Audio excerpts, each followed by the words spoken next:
Halo dan selamat datang kembali di channel saya, Jonathan Tamrin. Buat teman-teman yang baru pertama kali nonton, di channel ini saya sharing mengenai knowledge, mindset, dan skill investment khususnya di instrumen saham.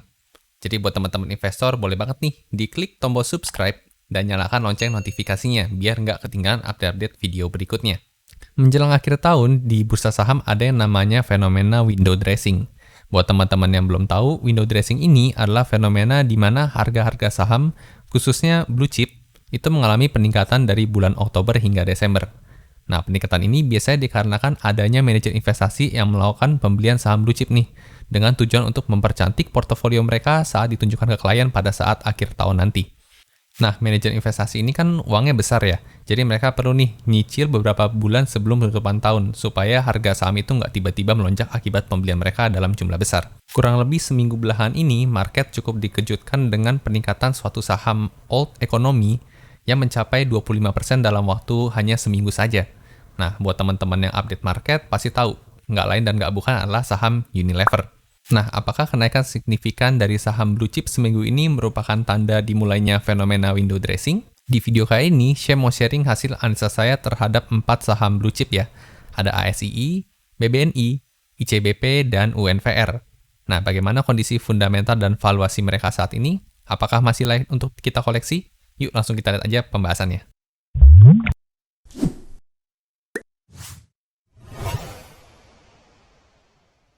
Oke, sekarang kita masuk ke pembahasan fenomena window dressing, peluang beli saham blue chip, analisa fundamental dan valuasi dari saham Astra International, Bank BNI, Indofood CBP, dan Unilever. Oke, sebelumnya kita kenalan dengan profil 4 perusahaan yang kita mau bahas dulu.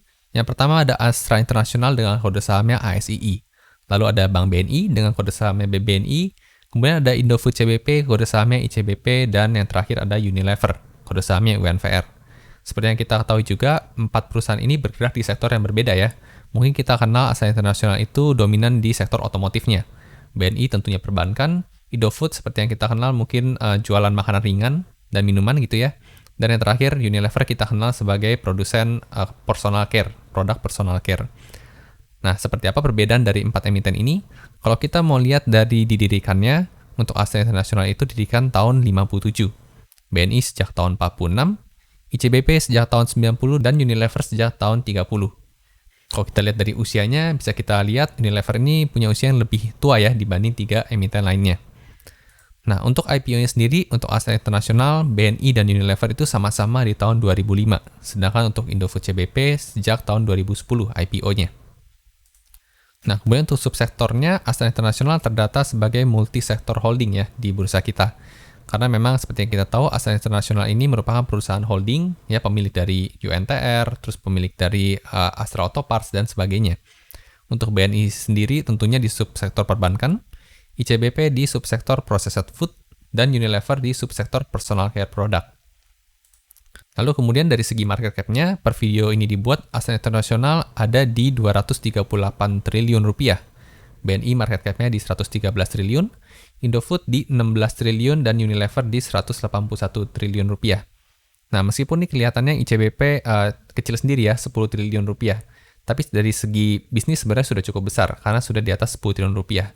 Dan kebetulan untuk definisi yang saya pakai blue chip di sini adalah di mana market cap-nya di atas 10 triliun rupiah, sehingga ICBP termasuk saham blue chip. Lalu kemudian untuk kepemilikan masyarakatnya sendiri, Astra International ini hampir 50% ya. Dia 49,89% dimiliki oleh masyarakat.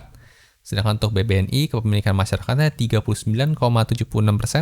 ICBP kecil nih, hanya 19,47%, dan Unilever lebih kecil lagi, hanya 15,01%. Nah, kalau kita mulai dari segmentasinya, Astra International seperti yang kita kenal itu cukup beragam ya. Dia punya segmentasi otomotif, jasa keuangan, alat berat, agribisnis, infrastruktur, teknologi informasi, dan yang terakhir ada properti. Namun kalau kita lihat penyumbang terbesar revenue-nya ada di otomotif dan alat berat ya. Otomotif ini menyumbang 38,18%, alat beratnya 33,91%. Jadi kalau dijumlah itu mencapai 70% dari dua segmen ini. Lalu kemudian untuk saham BBNI, tentunya 100% jasa perbankan ya, karena memang dia ini bank. Lanjut ke Indofood CBP, mereka cukup banyak juga segmentasinya. Ada mie instan, dairy, makanan ringan, penyedap makanan, nutrisi dan makanan khusus, dan minuman. Seperti yang kita ketahui juga, ICBP ini pendapatan paling dominan yang ada di mie instan ya, dengan merek Indomie, yaitu mencapai 64,45%. Selanjutnya ada Unilever, dan segmentasinya untuk Unilever ternyata hanya terbagi dua nih, yaitu kebutuhan rumah tangga dan perawatan tubuh sebesar 83,44%, dan ada juga makanan dan minuman sebesar 16,55%. Lanjut ke pembahasan mengenai net profit dan revenue. Nah, kebetulan karena 4 emiten yang kita bahas ini berbeda sama sekali ya untuk subsektornya, maka analisanya pun juga harus berbeda dibanding dengan gaya saya yang video-video sebelumnya ya. Karena video sebelumnya itu biasa saya fokus ke satu sektor, jadi kita bisa bandingkan langsung. Cuman karena ini beda sektor, kita harus lihatnya satu persatu. Nah, kita mulai dari ASII dulu. Di sini ada data revenue dan net profit yang sudah saya buatkan. Sekilas bisa kita lihat nih, di tahun 2019 ke tahun 2020 itu sempat jatuh ya, baik itu revenue dan net profitnya tentunya nggak lain dan bukan karena pandemi COVID-19. Tapi kalau kita lihat dari tahun 2020 ke 2021 itu sudah mulai ada tanda-tanda perbaikan ya, dari revenue maupun net profitnya. Nah, kalau kita mau lihat detail angkanya, net profit 5 year CAGR-nya, itu ternyata ASI masih mengalami negatif ya, minus 1,61%. Kalau kita lihat datanya, memang tahun 2017 itu profitnya lebih tinggi ya, 18 triliun dibanding tahun 2021 yang disetahunkan, hanya 17 triliun saja. Tapi kalau kita mau bandingkan year on year-nya dibandingkan dengan tahun 2020, ternyata sudah mengalami peningkatan sebesar 9,27%. Nah, bagaimana dengan Bank BNI? Di sini kita bisa lihat di tahun 2019 ke tahun 2020 anjloknya cukup signifikan ya. Namun ke 2020 ke tahun 2021 itu sudah mengalami pemulihan. Dan kalau kita mau lihat angkanya, net profitnya semenjak 5 tahun terakhir, CAGR-nya ternyata juga masih minus nih, minus 7,30%. Ya, tahun 2017 13T, net profitnya tahun 2021 yang disetahunkan hanya 10T. Namun kalau kita mau bandingkan year on year-nya, ya dari tahun 2020, ternyata BNI mengalami peningkatan sebesar 206,46%. Cukup signifikan banget ya buat perusahaan blue chip. Namun kalau teman-teman update tentang perbankan ya, di tahun 2020 itu memang diharuskan untuk menambah porsi CKPN ya, cadangan untuk operasional perusahaan. Jadi memang BBNI ini labanya sebagian dimasukkan ke dana CKPN, tidak terhitung sebagai laba bersih. Makanya angkanya turun secara signifikan di sini. Nah, selanjutnya untuk ICBP, bisa kita lihat dari tahun 2019 ke 2020 ada pandemi, bahkan tidak menurunkan kinerja dari ICBP ya. Dari segi revenue dan net profit meningkat, namun dari tahun 2020 ke 2021 yang disetahunkan, revenue meningkat tapi net profitnya stagnan ya, nggak terlalu bergerak. Cuma memang kita nggak tahu nih kalau full year-nya seperti apa, bisa jadi ternyata positif juga di akhir tahun. Dan kalau kita muat angkanya, net profit selama 5 tahun CAGR-nya ada di angka 14,13%. Ya, dari tahun 2017 sampai tahun 2021. Ini angka yang sangat baik ya, double digit. Namun untuk year on year-nya ternyata ada penurunan minus 2,19%. Namun yang jadi catatan ini masih data yang disetahunkan ya, belum real tahun 2021-nya. Lalu bagaimana dengan UNVR? Nah, bisa kita lihat dari tahun 2019 ke 2020 ada pandemi, dia net profitnya ternyata menurun. Bahkan penurunannya sudah ada sejak tahun 2018 ke tahun 2019 ya. Lalu dari tahun 2020 ke 2021 yang disetahunkan ternyata juga masih negatif growth-nya, baik itu dari sisi revenue maupun net profit. Kalau kita mau lihat angkanya, net profit CAGR-nya untuk 5 tahunannya UNVR ada di minus 3,43%. Kemudian untuk year on year-nya sayangnya juga masih minus juga nih, hampir 15%-an. Jadi kalau dari sekilas, kalau kita lihat revenue dan net profit, yang paling oke adalah yang ICBP ya. Dia net profit CAGR-nya masih tetap positif, year on year-nya stagnan ya, tapi negatif 2%. Kalau BBNI ini dia naik 200% dikarenakan memang peningkatan CKPN dari tahun 2020, jadi sangat dimaklumi. Lanjut ke pembahasan mengenai GPM, OPM, dan NPM. Untuk aset internasional bisa kita lihat angkanya cukup stabil, untuk GPM di kisaran 21%-an, untuk OPM-nya di kisaran 10%-an, dan NPM-nya di sekitar 8%-an. Kemudian untuk BBNI, dia untuk GPM-nya 100%-an ya, karena memang dia jasa perbankan, namun sempat turun di tahun 2021 kalau disetahunkan. Nah, untuk OPM-nya ada peningkatan nih dari tahun 2020 ke tahun 2021, yaitu jadi 31%, dan NPM-nya jadi 20%-an. Ya, ini kurang lebih rata-rata lah ya, meskipun masih rendah dibanding 5 tahun sebelumnya. Nah, untuk ICBP sendiri, dia malah mengalami peningkatan nih. Untuk GPM-nya meningkat dari 31% jadi 37%. Jadi ini hal yang bagus. Namun yang sangat disayangkan di sini net profit margin-nya turun ya, dari 14% jadi 11%. Namun memang ini masih yang annualized, belum data asli akhir tahun nanti. Nah, UNVR sendiri, dia juga stagnan untuk GPM-nya kisaran 51%, karena memang ini perusahaan sudah blue chip ya, sudah mature, dan untuk OPM-nya juga stabil, tapi trennya menurun nih. Dari tahun 2018, 29%, sampai tahun 2021, 20%. Nah, jadi hal-hal seperti ini juga lah yang menjadi penyebab kalau kita lihat harga UNVR itu turun secara signifikan. Karena terlihat dari beberapa tahun sebelumnya belum mampu memberikan growth yang memuaskan investor. Nah, selanjutnya kalau kita lihat dari segi neracanya, aset, liabilitas, dan ekuitas, untuk ASI bisa kita lihat bahkannya secara 5 tahun ternyata asetnya ini meningkat ya, sebesar 4,41% dengan year on year-nya 4,77%. Jadi masih meningkat selama 5 tahun terakhir. Untuk BBNI juga masih meningkat, CAGR-nya 5,40% untuk asetnya. Dan untuk year on year-nya asetnya berkurang nih, sebesar 1,83%. Namun kalau kita lihat penurunan aset ini dikarenakan penurunan hutang ya. Ya, dari angkanya 778465 ini jadi 756096. Sedangkan untuk ekuitasnya malah meningkat nih dari tahun 2020 ke 2021. Jadi ini penurunan asetnya bukan hal yang buruk ya, karena ekuitasnya meningkat, hutangnya berkurang. Lanjut ke ICBP, kita bisa lihat peningkatannya cukup signifikan ya. Untuk asetnya meningkat setelah 5 tahun itu 29,64%. Sedangkan dibandingkan dengan tahun lalu meningkat 5,38%. Kalau teman-teman update, ICBP ini memang belum lama mengakuisisi Pine Hill ya, dengan membelinya menggunakan hutang bank. Jadi kita bisa lihat di tahun 2019 hutangnya sebenarnya di bawah ekuitas, namun di tahun 2020 hutangnya meningkat signifikan nih, karena ada akuisisi Pine Hill itu.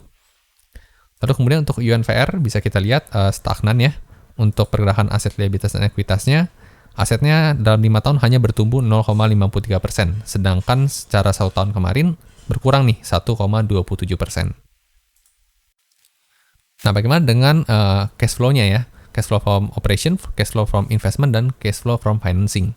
Di sini kita bisa lihat untuk aset internasional, untuk cash flow from operation-nya semuanya dalam 5 tahun terakhir positif ya angkanya. Berarti bagus, lebih banyak uang masuk dibanding uang keluar. CFI dan CFF-nya negatif.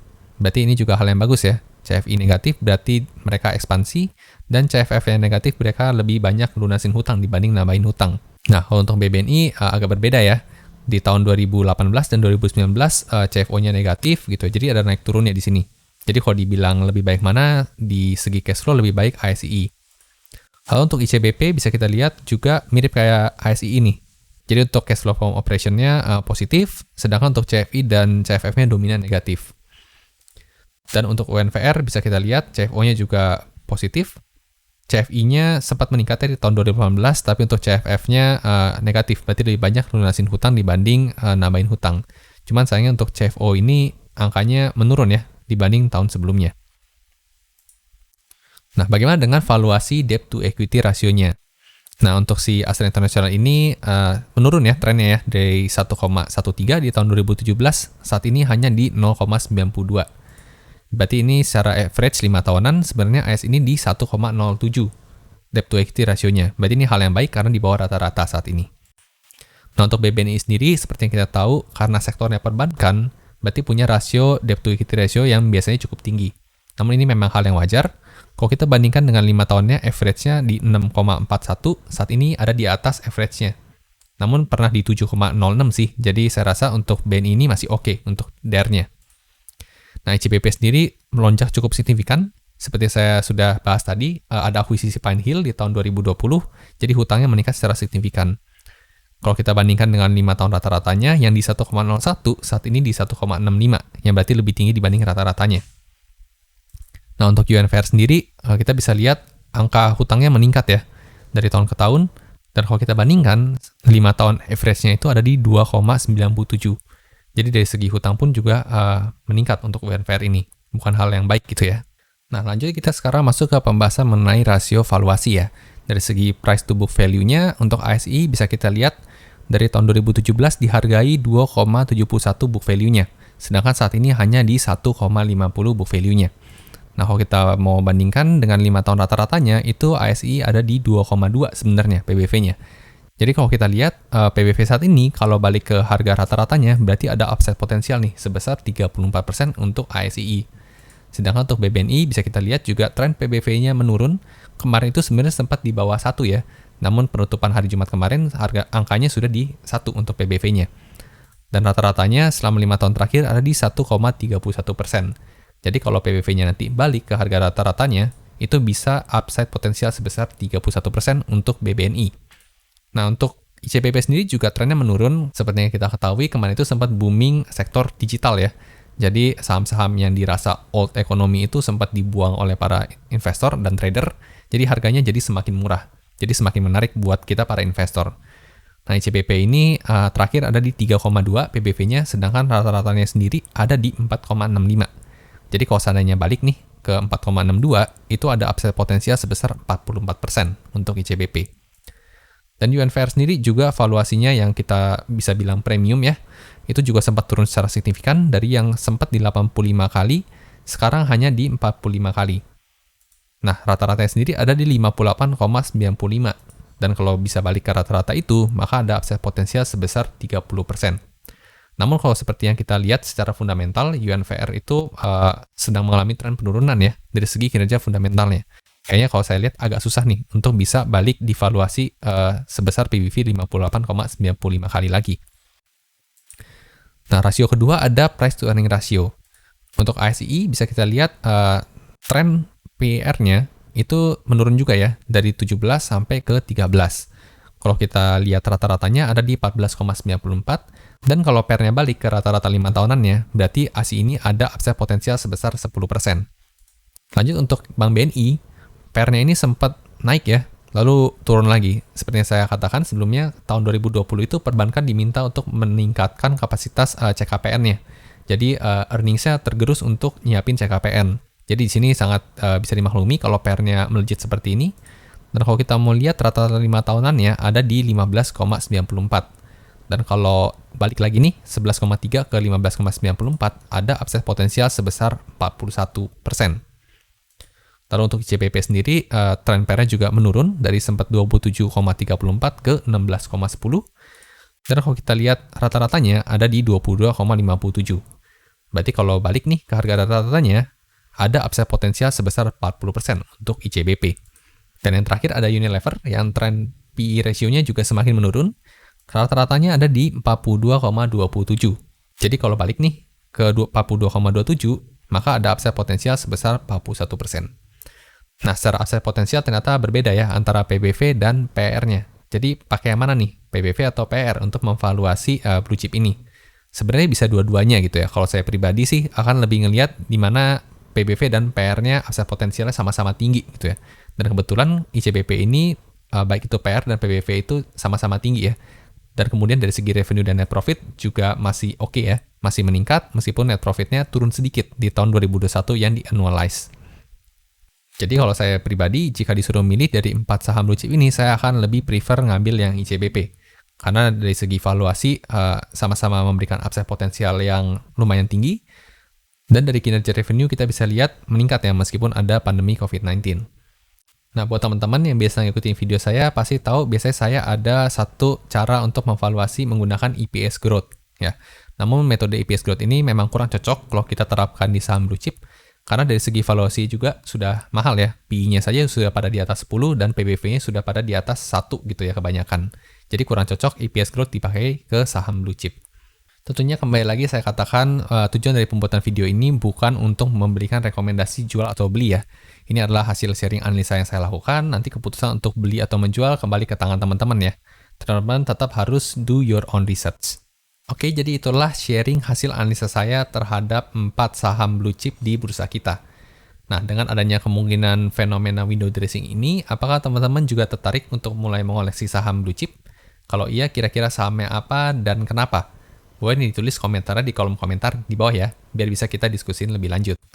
Suka video seperti ini, jangan lupa diberikan like dan bagikan ke teman-teman investor lainnya ya, supaya makin jago analisa sahamnya.